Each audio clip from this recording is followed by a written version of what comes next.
Good morning, good afternoon, good evening, everybody.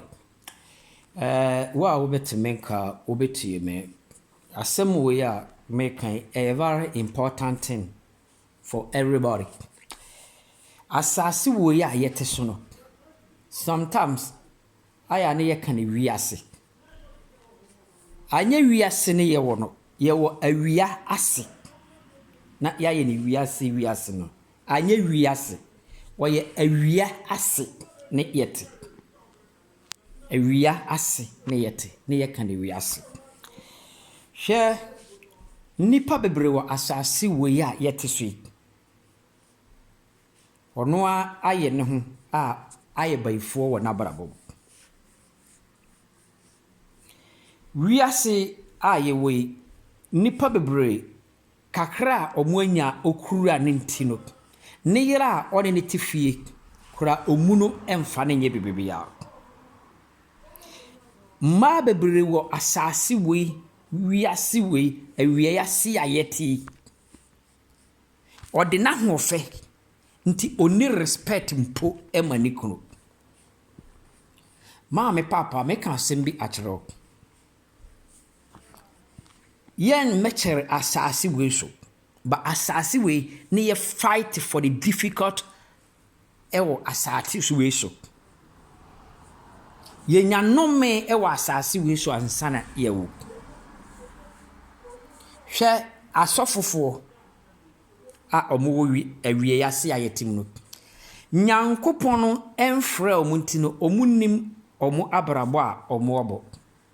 tesene a ni bi aware na onni hawa o control ne yire nti da bia ne yire kobo adwamane no de abafie de nome abeka no the same thing in church room nome uko wura Sunday meeting ko fie na o de nome ne eko wabusu fie sofu biara owo awie yase ayete a wo bekona Sunday ma oton ade te se apple ere bi de sobolo bi de anka bi de kosua kokko me de mensa sibo ka tro se na onye nyame nipa doro nti ase no onkoship mesi na omfre awradi nyankopon nyankopon ayusu me pen mini sene nyame akwanete na me wasese no minim de nyame na me hunu no one de okasa kire me e wo me mabrabom no e different to pastors na me no mo Ghana do Ghana na me ni pakura metuma kasa na me wo be 500 people so anem me bompaye mo a bia hu me picture kurada ne compense wa be frame video call ma alai wa afro video call bia so mama kwani ma na how tin taking it 2 weeks kura ko me ma di kana wu anyane abrochire ba di cross e wawu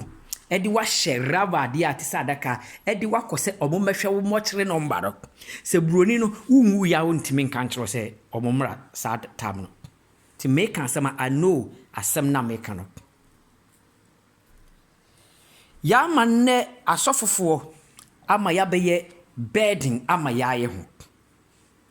enne binya sika kakra na aya hantan ne sika no abeye nome ato na baraboso because oni buo ma bia ba na ne ya free say oba be wu aja sa japade ne ho amanipa na oye ne rough na be take over wan hwa ne makra wan hwa obo enoko amanfo bre awarema be ma ni pie ba ne te wo pene ne ye ma ahye no because of why be ma na aba no oni peace e wo fio wo yire wa be ye bron samama no ene ma bebre opie kura ni kunu entime misanse wo kwenfa because o de ne body no ato ni kunu so ama ne body na ye bed ama ni kunu by eating short term no be ma ne ne tete kura na onam ne nkura kura ne elfa no sister mami mama ye ni na ho awiye brewem